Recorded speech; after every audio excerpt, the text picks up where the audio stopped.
Bonjour, bienvenue, j'espère que vous allez bien, j'espère que tout se passe bien pour vous. Aujourd'hui dans le Bootcast saison 1, épisode 41, nous allons partager ensemble l'écrit numéro 45 de Nichiren Daishonin intitulé Réponse à Kyo-o. En voici les points de repère. Cette courte lettre, écrite le 8e mois de la 10e année de Bunei en 1273, s'adresse à une petite fille nommée Kyo-o. Elle n'avait alors qu'1 an, et l'on peut donc supposer que Nichiren s'adressait en fait à ses parents. Nichiren envoya cette lettre après avoir appris que Kyo-o était gravement malade. Il vivait alors en exil sur l'île de Sado. Nichiren explique la signification de l'objet de vénération, le Gonzon. C'est seulement après la persécution de Tatsunokuchi en 1271 qu'il entreprit de calligraphier le Gonzon et de le remettre à ses disciples, tout particulièrement à ceux qui avaient une foi résolue dans ses enseignements. Dans cette lettre, Nichiren dit que les bienfaits illimités du Gonzon permettront à Kyo-o de guérir de sa maladie et exhorte ses parents à y croire fermement. Voici donc le contenu de l'écrit numéro 45 de Nichiren Daishonin intitulé « Réponse à Kyo-o ». Alors même que j'attendais avec impatience de recevoir de nouveau de vos nouvelles, le messager que vous vous êtes donné la peine de m'envoyer est arrivé. Dans ma situation actuelle, votre don d'argent est bien plus précieux que n'importe quel trésor existant sur terre ou dans la mer. Depuis que vous m'avez parlé de Kyo-o, je prie pour elle les dieux du soleil et de la lune à chaque instant de la journée. Gardez toujours précieusement le Gonzon que je vous ai confié voici quelque temps pour qu'elle soit protégée. Nul n'a jamais eu conscience du Gonzon et personne non plus, évidemment, ne l'a mis en forme pendant les époques de la loi correcte et de la loi formelle. On dit que le roi lion avance de 3 pas, puis se prépare à bondir, déployant la même force pour attraper une minuscule fourmi ou attaquer un animal féroce. En calligraphiant ce Gonzon pour la protection de Kyo-o, Nichiren est pareil au roi lion. C'est ce que le sutra entend par « le pouvoir des Bouddhas qui est à la férocité du lion ». Croyez dans ce mandala de tout votre cœur. Nam-myoho Renge-kyo est semblable au rugissement d'un lion. Quelle maladie pourrait donc constituer un obstacle ?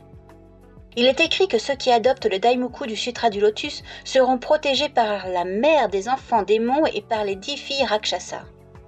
De telles personnes goûteront le bonheur du roi de la sagesse Raga et la bonne fortune du roi céleste Vaishravana.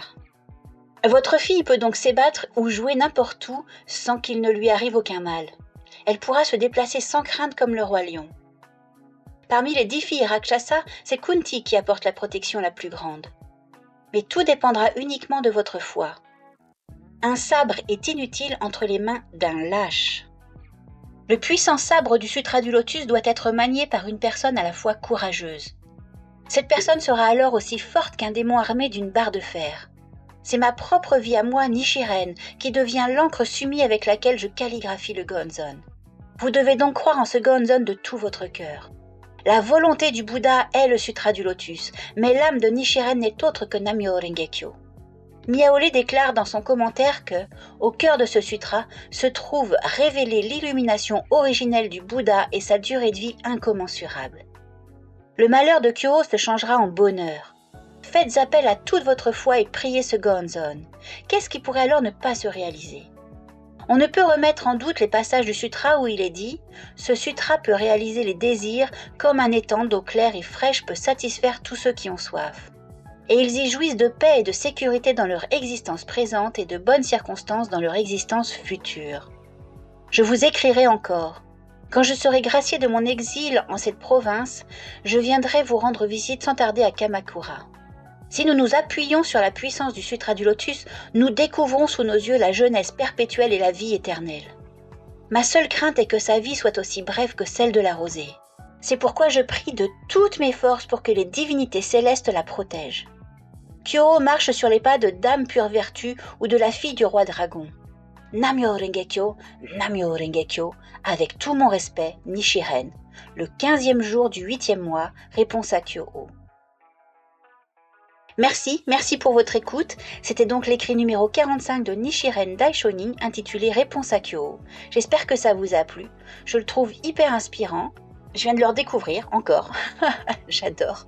Venez nous retrouver sur Instagram, sur YouTube, sur toutes les plateformes de streaming audio. Abonnez-vous, activez la cloche, activez les notifications, likez et puis partagez quoi. Partagez. Partagez autour de vous, pratiquants, non pratiquants, tout le monde. C'est un super podcast, non? Allez, à bientôt, au revoir.